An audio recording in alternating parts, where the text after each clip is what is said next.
Hello, আসসালামু আলাইকুম আমার আপুরা ভাইয়েরা। যেমনটা বলেছিলাম লাস্ট ভিডিওতে যে আমি আমার বেডরুমের একটা মেকওভার দিব।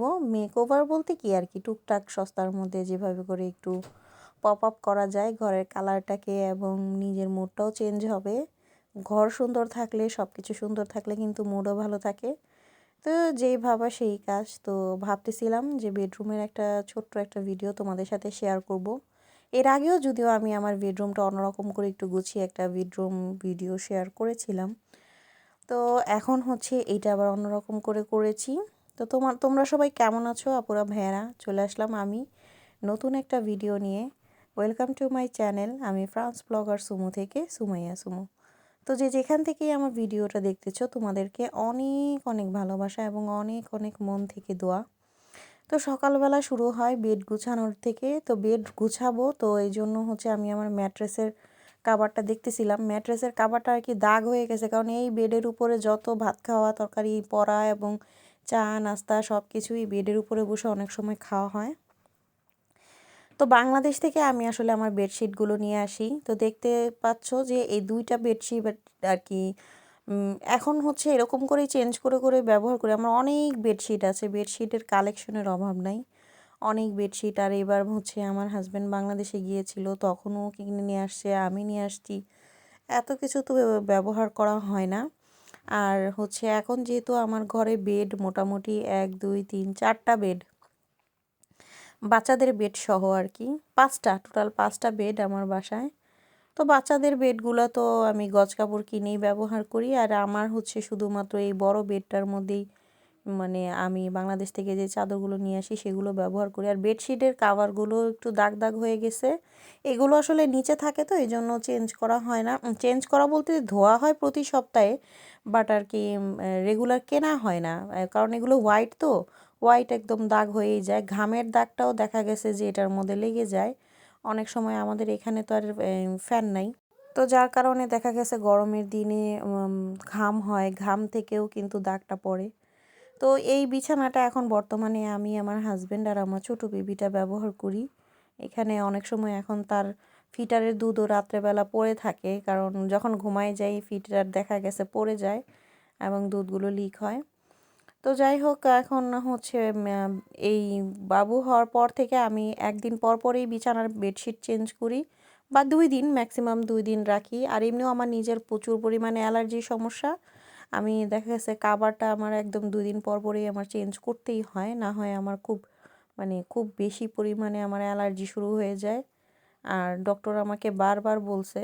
আর এখানে হচ্ছে এক ধরনের ছোট ছোট সাদার মতো তুলার মতো ডাস্ট, যেগুলো হচ্ছে কাপড়ের সাথে বাহির থেকে আসে, পোলেন বলে ওগুলাকে, ওটা থেকে প্রচুর পরিমাণে অ্যালার্জি হয়।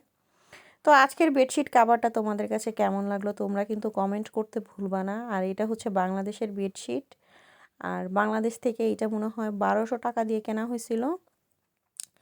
এখন দেখো আমি হচ্ছে এখানে বেড কাভার চেঞ্জ করতে আসছি, ভাবলাম যে একটু মেয়েকে বলি যে দেখো কিভাবে কিভাবে করি। এখন সে পণ্ডিত, সে আগে থেকেই সব জানে কিভাবে চেঞ্জ করতে হয়। এখন সে ডিমান্ড করতেছে যে আমি করব, তুমি করো না, তুমি শুধু খুলে দাও।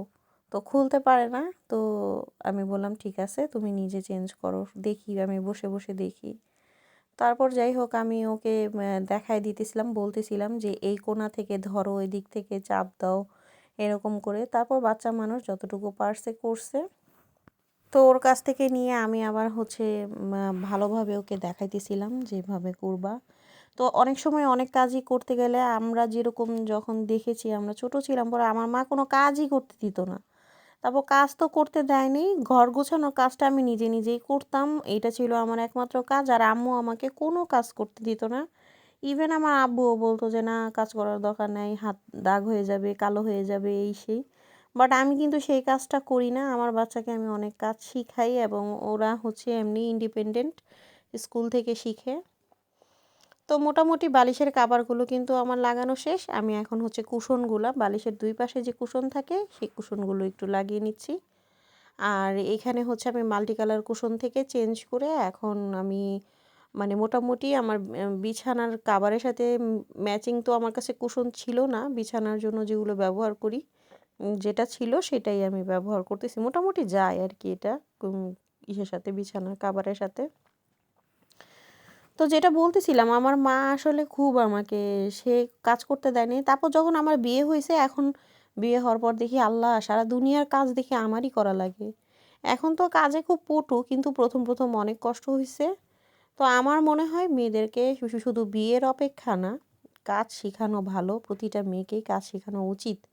কারণ সে নিজে নিজের কাজটা যদি অ্যাটলিস্ট করতে পারে, মানে মায়েরও হেল্প হয়, ইন্ডিপেন্ডেন্ট। আর আমার মা দেখে জান জীবন দিয়ে নিজের কাজগুলো করতো, প্লাস আমাদের কাজগুলোও করতো। কিন্তু এটা মোটেও ঠিক না। মানে বাচ্চাদেরকে শেখানো উচিত কাজ। আমার কাছে এখন মনে হয়, এখন তো অনেক কাজ জানি, কিন্তু মাকে তো করে খাওয়াই নেই। সে তো পরিশ্রম কম করে নেই আমার পিছনে, কিন্তু আমি তো তাকে ওরকমভাবে কিছুই করতে পারি নাই। তো এখন যত কাজ জানি সব নিজের সংসারে করা লাগতেছে। মেয়েরা কাজ শিখেই যায় সংসারে, নিজের সংসার হোক বা যার সংসারই হোক, একসময় শিখেই যায়। কিন্তু মায়েদের উচিত এই এডুকেশনটা দেয়া। সবচেয়ে বড় বিষয় এইটাই। আর এখন অনেক বেশি খারাপ লাগে, অনেক বেশি দুঃখ হয় নিজের মায়ের জন্য, যে তাকে তো কাজ করে দেখাইতেও পারতেছি না, তারে খাওয়াইতেও পারতেছি না, এমন লাগে। কিন্তু কাজ তো আর এখন কম জানি না, সব দিকেই পটু হয়ে গেছি কাজ করতে করতে নিজের সংসারে। তো বলতে বলতে বিছানা কিন্তু গোছানো শেষ এখন হচ্ছে। আর আমার ড্রেসিং টেবিল ওটা হচ্ছে আগেই গুছিয়ে ফেলছিলাম, তোমাদেরকে এইটার একটা মেকওভার দিছি। যারা দেখো নাই অবশ্যই লিঙ্কটা আমি দিয়ে দিব এন্ড স্ক্রিনে, দেখে নিও। আমার যে ড্রেসিং টেবিল মেকওভার যেটা করেছিলাম ওটা আমি আগেই করে ফেলছি।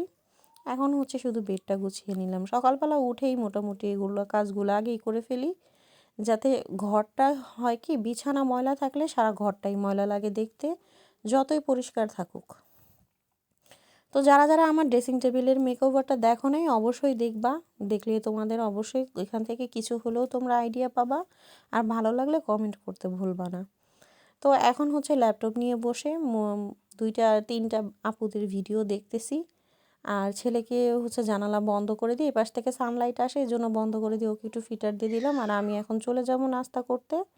তো সকালবেলা মোটামুটি কাজ কিন্তু বিছানা গুছিয়ে ফেললে, ঘরটা গুছিয়ে ফেললে অনেকখানি কাজ এগিয়ে যায়। তো এর পরের একটা মেকওভার তোমরা দেখতে পাবা, সেটা হচ্ছে আমার এই বেডরুমেই আমার একটা দোলনা আছে, সেই মেকওভার আমি অলরেডি করে ফেলছি, সেটা তোমাদের সাথে শেয়ার করব। তো নেক্সট ভিডিওর জন্য অবশ্যই তোমরা ওয়েট করবা। আর এখানে হচ্ছে আমি নাস্তা বানিয়ে নিচ্ছি, আমার জন্য পরোটা, আর বাচ্চাদের জন্য হচ্ছে বানাই নেই আর কি, ব্রেড আর কি জ্যাম দিয়ে লাগিয়ে দিয়েছি। সবসময় শোকোলা আর কি নিউটেলা সবসময় দিতে ভালো লাগে না, অনেক বেশি মিষ্টি, তো একটু জ্যাম দিয়ে দিলাম। এখন এই নাস্তাটা করে নিব, আর ঘরের সংসারের অন্যান্য কাজগুলো করব আস্তে আস্তে, সারাদিনের কাজ পড়ে আছে। তো সবাই ভালো থাকো, সুস্থ থাকো। তোমরা যে যেখান থেকে আমার ভিডিওটা দেখেছো, অবশ্যই যদি তোমাদের ভিডিওর কোনো অংশ ভালো লাগে কমেন্ট করতে ভুলবা না। আর যদি তোমাদের আমার কোনো ভিডিওর কোনো কিছু দৃষ্টিকটু লাগে সেটাও আমাকে জানাবা। আর যদি তোমাদের মনে হয় যে এই আপুটার ভিডিও আমরা পরবর্তীতে দেখব, তাহলে অবশ্যই সাবস্ক্রাইব করে বেল বাটন অন করে দিবা। আজকের মতো এখানেই, থ্যাঙ্কস ফর ওয়াচিং। সবাইকে অনেক অনেক ভালোবাসা দিয়ে টাটা বাই।